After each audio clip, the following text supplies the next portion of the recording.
Dejamos a Perú y nos vamos a España, en donde Giovanni Bossa nos va a hacer una reflexión en torno al rostro enmascarado, crónica visible a la resistencia ante el COVID-19.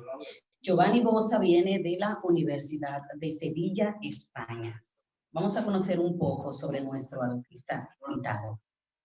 Es un artista plástico e investigador del programa de doctorado y arte patrimonio de la Universidad de Sevilla. Licenciado en Bellas Artes con una especialidad en pintura por la Facultad de Bellas Artes Santa Isabel de Hungría de Sevilla. Realizó el máster universitario en arte, idea y producción de Universidad de Sevilla. Pertenece al grupo de investigación UN555, Pintura y Nuevas Tecnologías. Giovanni Bossa Moreno, en el 2015, realiza una estancia de investigación en la Facultad de Artes de la Universidad Autónoma de Santo Domingo, UAS, en la República Dominicana, con el proyecto Representación Humana y Pintura, el retrato y sus hibridaciones en la educación artística universitaria contemporánea. También Bossa ha participado en el proyecto de innovación Dibujos Inéditos Galería Virtual. Obtuvo el primer premio de pintura en el 24º certamen Calamonte Joven Badajoz y en el 14º certamen cultural ibérico Jóvenes Artistas Cáceres, y obtuvo además una mención de honor en el 24º certamen Miguel González Sandoval y en el segundo premio de escultura figurativa Ciudad de Badajoz, entre otros. Giovanni Bossa Moreno tiene obras en diversas colecciones. Le vamos a dar ahora nuestra cordial bienvenida a nuestro artista invitado, conferencista Giovanni Bossa, desde la Universidad de Sevilla, España. Bienvenido. Buenos días a todos y a todas. Espero que se me escuche bien y que no haya problemas a la hora de transmitir la conferencia de la que quiero hablar. Buenos días a todas y a todos, como he dicho. Buenas tardes desde Sevilla, cuando son casi las 5. Mi conferencia se va a construir en torno a una serie de aspectos que he querido recoger bajo el título Reflexiones en torno al rostro enmascarado, crónica visible de la resistencia ante el COVID-19. Toda una serie de circunstancias se han alineado para que yo pueda compartir estas reflexiones dentro de este foro o Congreso Internacional de Artes Visuales. Justamente hace 5 años, cuando esta Facultad de Artes de Santo Domingo está celebrando su 20 aniversario, pues yo celebro 5 años que realicé una estancia de investigación en relación a la representación humana y la pintura, el retrato y sus hibridaciones en la educación artística universitaria contemporánea, en la Facultad de Artes de la UAS, como he dicho, dentro del marco del 5º Plan Propio de Investigación de la Universidad de Sevilla. Con la estancia pretendía alcanzar una serie de objetivos predeterminados, pero además me llevó a conocer un poco más en profundidad otras realidades. Pude valorar también el esfuerzo que desde la Facultad de Artes se hacía y se continúa haciendo para situar la educación y la investigación artística universitaria como motores de desarrollo social y cultural. Pude valorar también el esfuerzo Quizás de la Facultad de Artes ahora más necesario que nunca y se continúa haciendo.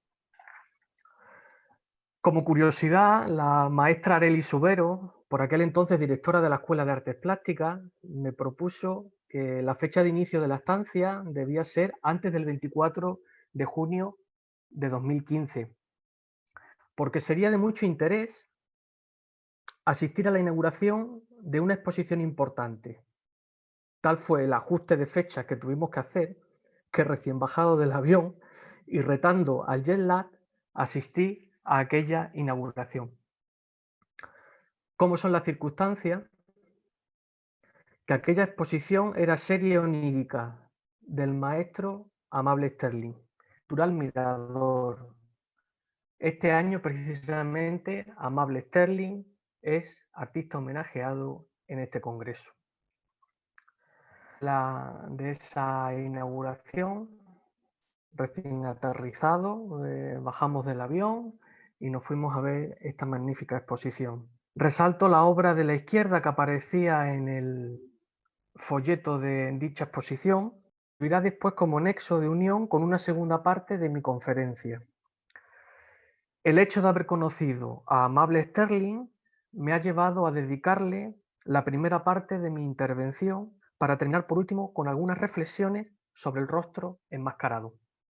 Entrevistado por Fernando Casanova para el diario El Libre en 2017, Sterling se autodefinía: ¿qué es Amable Sterling? Y yo diría que pintor y al mismo tiempo profesor. Y esa doble vertiente la pude comprobar en aquella exposición. Observé unas obras que en su conjunto transmitían la esencia de la tradición, pero pasada por el tamiz de la originalidad personal. El interés y el dominio sobre la figura humana eran evidentes, eran palpables. Así lo muestra cuando el artista rescata una frase: en la figura humana se pueden encontrar los más hermosos paisajes. Rápidamente observé conexiones entre la obra de Sterling y la tradición académico-artística España, de donde yo venía. Él mismo alude a uno de sus primeros profesores, Pedro García Villena. Resulta que era originario de España, estudió en Alicante y en 1955 se fue a República Dominicana, donde sería profesor de la Escuela Nacional de Bellas Artes. Es curioso que antes de partir, en 1949, Pedro García Villena hizo una primera exposición individual y se le premió esta obra que aparece en pantalla, titulada como Viejo Labrador Valenciano. Aunque una de las influencias más evidentes de Amable Sterling, él mismo lo ha dicho, será la de su maestro y mentor, Jaime Colson, que se formó durante años en la Lonja de Barcelona y en la Academia de San Fernando de Madrid. Tal vez podemos decir que introducen la plástica dominicana a través de las clases en la Escuela Nacional de Bellas Artes, parte del bagaje académico y artístico de la España y la Europa del momento. En esta imagen se pueden observar tres obras del paso de Jaime Colson por España. Tres ejemplos que nos aproximan desde sus raíces a lo que será su madurez artística. Vinculaciones con los movimientos de vanguardia. La imagen central es una obra al fresco. Colson fue un muralista destacado. A la derecha, una composición que recoge su interés por el dibujo. Los tres ejemplos muestran el interés por la figura humana. Ese interés también influirá decisivamente en la obra de Amable Sterling.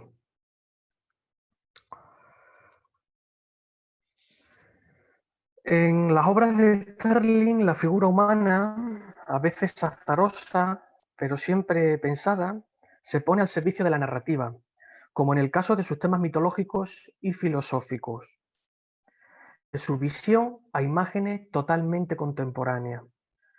No me he resistido a lanzar comparativas entre algunas de sus obras y otros referentes de la pintura universal, como es el caso de las series mitológicas de Rubens, estos magníficos bocetos que se conservan en el Museo de Bellas Artes de Bruselas, y otras obras terminadas por discípulos suyos que se exponen en el Museo del Prado. Recogen también ese mundo enigmático de la mitología, en este caso de Ícaro, y del que ya Amable Sterling nos ha hablado en uno de sus vídeos. Ícaro, o sus dibujos donde la presencia del caballo a veces nos lleva a la actualización del mito filosófico del carro alado de Platón, o algo en el boceto que hiciera, como he dicho, Peter Paul Rubens.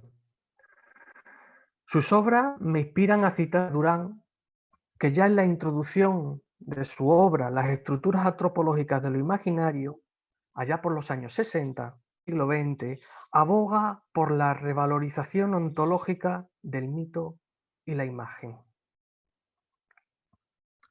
También sabe atrapar el plano espiritual de la pintura, como el caso de esta obra titulada Escalera al cielo y presente en aquella exposición que vi en el Centro Cultural Mirador, que me llamó poderosamente la atención y a través de la cual vi transitar a Picasso e incluso al Greco.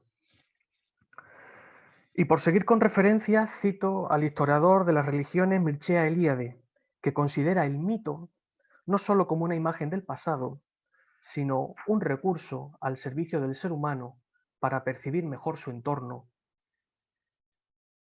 Y el hombre, tal como es hoy, es el resultado directo de estos acontecimientos míticos, diría Mircea Eliade. Durante mi estancia en República Dominicana, pude admirar también el mural de Sterling de unas medidas impresionantes de 12 por 28 metros de la fachada de la Biblioteca Universitaria Pedro Mir. Nunca pude ver la loseta de la que me habló, que estaba al revés. Fui incapaz de localizarla. Pero sí que vi que su título habla del compromiso de este artista con la educación. El título de esta obra es Donde se construye la patria. Citando a mi admirado profesor Odalis Pérez, el mural Donde se construye la patria testimonia el origen del desarrollo humano, el pensamiento y la visión clásica moderna de lo que es la universidad. El mural presenta además las cardinales del hombre ligado a la ilustración, la formatividad y el poder del conocimiento, la utopía y el espíritu del mundo universal.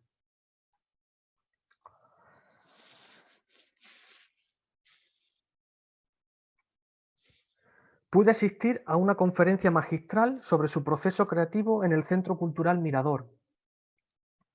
Y me impresionó muchísimo con qué profesionalidad desplegaba sobre la pared sus bocetos originales. Una ilusión innata por enseñar.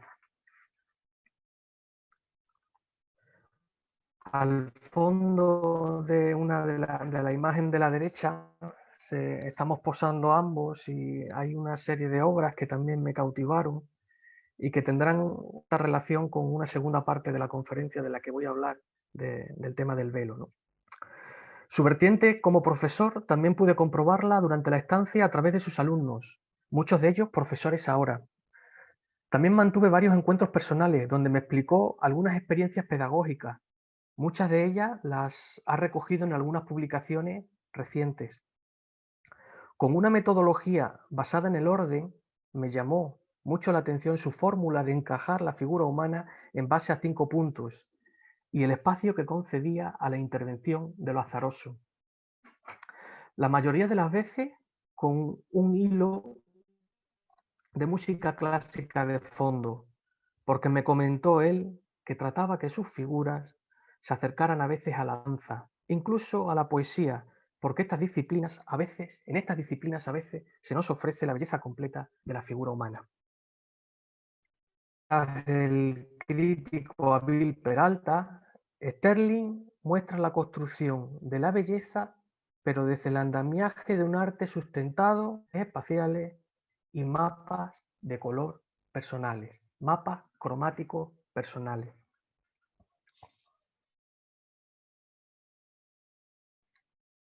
Volviendo a la obra onírica de la seducción, en la que aparece una figura con una máscara, como decía al principio, conecto con la segunda parte de mi conferencia, el rostro enmascarado.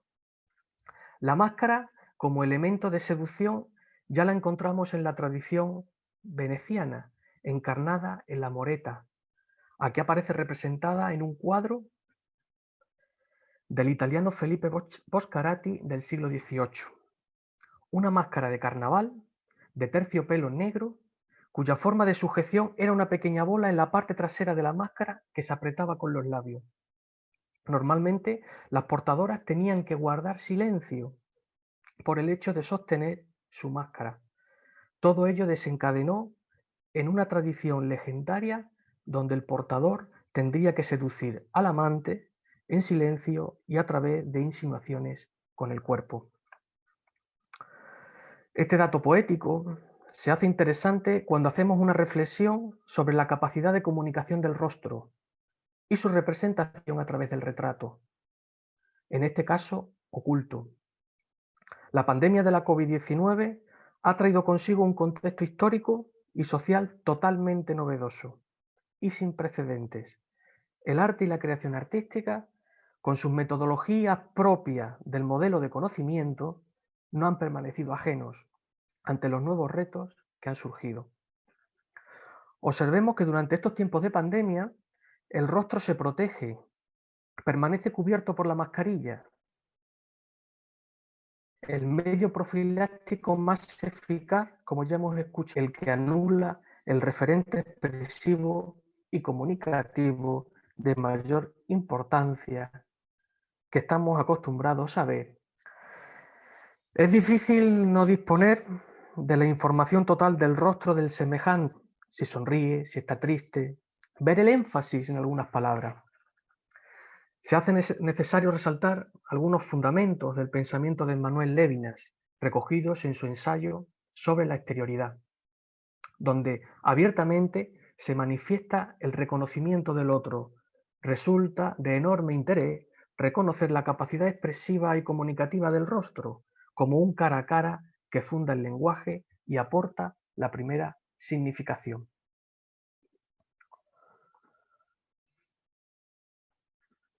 La máscara también es sucedánea de la idea de la mímesis como elemento que puede interpretar la realidad llegando a confundirse con la realidad misma.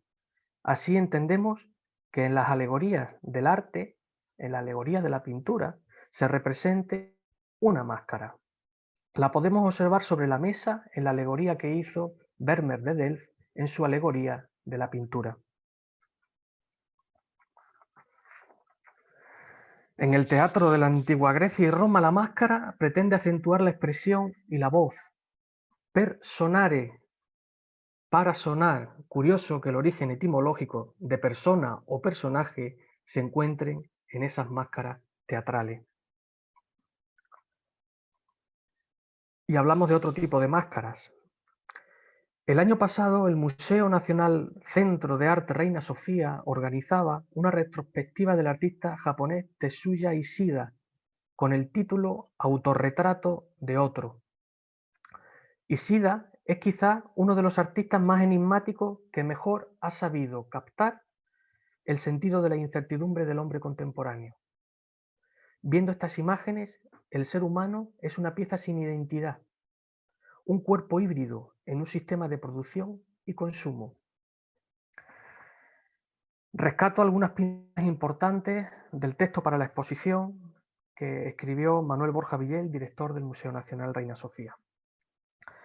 Los automatismos, el aislamiento, la violencia y nuevas esclavitudes de la sociedad tardocapitalista son representados sin caer en la autocomplacencia y el ensimismamiento, sin buscar una recreación espectacular del dolor, generando de este modo un efecto de extrañamiento que nos interpela abiertamente y que contiene dentro de sí un potencial emancipador. Cuando los medios de masas, la tecnología y la virtualidad de una sociedad lo absorben todo, podemos ver cómo siguen existiendo también estos actos creativos que se oponen y terminan fraguando una obra artística que conforma el testimonio más veraz y de resistencia sobre ese contexto plagado de nuevas tecnologías. En la obra de la izquierda, que se titula De viaje de regreso de Ishida, Ishida sobrepone sobre el rostro una mancha oscura, que a la vez que ofrece profundidad, también desindividualiza el rostro. Tal vez la obra de Ishida y la moreta de Felice Boccarati nada tengan que ver cronológica y culturalmente, pero formalmente en esa desindividualización silenciosa parecen coincidir.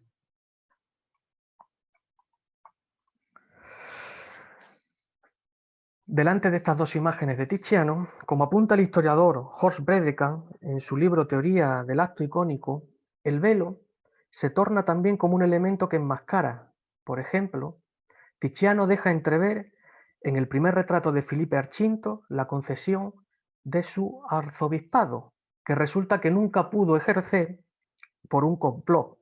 Por tanto, estamos ante el retrato de la izquierda como un documento de resignación y fracaso, aunque años más tarde, y curiosamente como un espectro, Tiziano volverá a retratar al obispo, esta vez con el pleno ejercicio de sus funciones y esta vez sin el velo. Pero el velo, aunque enmascara, también acentúa el valor, el misterio o el temor de lo que esconde. Como sentenció Leonardo da Vinci, el velo contiene la amenaza de su retirada y puede provocar que el espectador caiga prisionero de la imagen.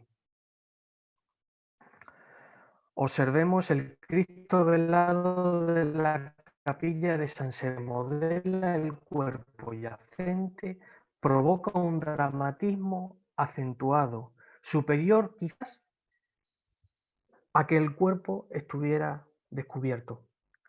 O la conocida imagen de los amantes de Magritte, una obra que nos plantea el erotismo bajo una fórmula de representación misteriosa y refinada. Parece extraerse del mundo del inconsciente. El siglo XX nos trajo máscaras que aparentemente venían a descubrirnos la nueva imagen del ser humano contemporáneo, como en un ritual chamánico donde el artista, como un adelantado, desvela lo que se oculta. Claro, fue la anécdota que trascendió de Picasso sobre su retrato de Gertrude Stein. No me parezco en nada, exclamó la modelo. Tranquila, con el tiempo te acabarás pareciendo, contestó Picasso. Podemos decir que con esta imagen se inaugura el auténtico retrato a través de la máscara que propone la personalidad creativa del autor, del artista. Otro ejemplo lo encontramos en la interpretación del Papa Inocencio X de Bacon, realizada sobre el retrato que originalmente Velázquez le hizo al Papa. Si se observan ambas obras una al lado de la otra, la de Velázquez se convierte casi en una carcasa. Por los aires se nos desvela lo visceral y la rabia contenida que mantiene el grito de Bacon. El arte nunca se ha mantenido ajeno a su contexto. Con la irrupción en nuestras vidas de la COVID-19, nos han venido al recuerdo otras pandemias, que también nos obligaron a cubrir el rostro, como signo y testimonio de la resistencia al virus. Lo vemos en la estampa Doctor Pico de Roma, una persona con el atuendo de prevención de la peste bubónica que asedió la Europa del siglo XIV. También lo quiso reflejar, según vemos en la imagen de la derecha, en una imagen infernal de devastación, Bruegel, de la muerte, donde se constata la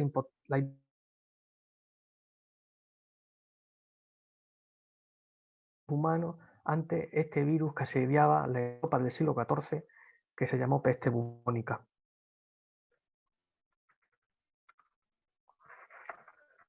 Más reciente es la pandemia de la gripe del 18, que nos dejó imágenes que hoy nos resultan. Personas que durante un tiempo se vieron a sí mismas con el rostro enmascarado. Sumidos en un cambio profundo de nuestros patrones de comportamientos sociales y sanitarios, cabe preguntarse si ante el enmascaramiento del rostro verá otras partes más visibles del cuerpo, según Le Breton, la integridad de sus funciones de soporte único en las escenificaciones y semiotización humana, o por el contrario, esto será algo pasajero y, como ya indicó George Simmel, el rostro seguirá siendo elemento indiscutible de la comunicación y de la individualidad. La declaración del estado de alarma en España fue el 14 de marzo trajo consigo un confinamiento hasta la fecha inédito. Hemos de reconocer que fue un decreto necesario, a pesar de que al pronto nos asaltaron dudas, las inquietudes, las incertidumbres. Personalmente he de decir que en ese clima novedoso fue cuando algunos amigos, amigas, colegas comenzaron a compartir imágenes de ellos mismos con mascarillas o algunos que se dedicaban a tareas asistenciales y sanitarias se mostraban con sus equipos de protección individual, luciendo lo que por suerte o desgracia se ha convertido en el elemento más icónico de esta pandemia, la mascarilla, incluso convertido en algunos casos ya como un complemento vinculado al diseño y la moda.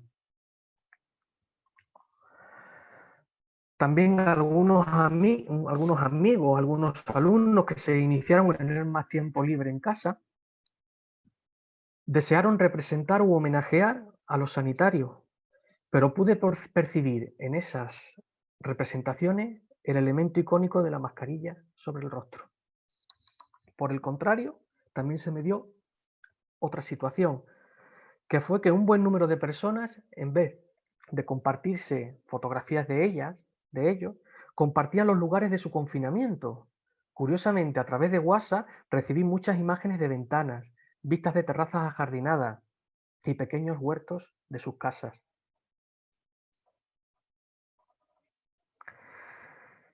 Este tiempo nuevo parece que nos obliga a fijar la mirada hacia aquello que antes pasaba inadvertido.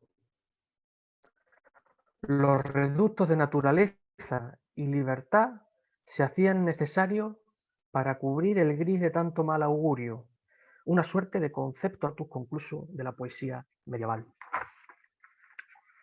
Es difícil extraer conclusiones sobre unos hechos tan recientes y en un panorama cambiante que nos empuja a una segunda ola del virus. No obstante, de forma poética, culmino con que la virtualidad, otra máscara que nos protege a la vez que nos permite el encuentro. Pero citando a un artista del que me habló un día el maestro Amable Sterling en el encuentro que tuvimos en su casa y al propósito de que este año el país invitado es Perú, una de las definiciones más bellas sobre la pintura que la he tomado de Fernando de Sislo. La pintura es el encuentro visible de lo sagrado con la materia. No olvidemos la belleza de esa materialidad. No olvidemos el contacto presencial con la materia, lo físico, el beso, el abrazo, la sonrisa o el llanto al descubierto, porque tarde o temprano vendrán. Y concluyo. Nos repondremos, aunque también a los niños, siempre como esponjas absorbentes, habrá que recordárselo. Muchos de ellos se representan ya bajo el manto protector del arco iris o con mascarillas en sus dibujos. Habrá que decirle que de esta saldremos y todo será un mal sueño. Muchas gracias y un saludo a todos los colegas de República Dominicana, Cuba, Perú y Puerto Rico.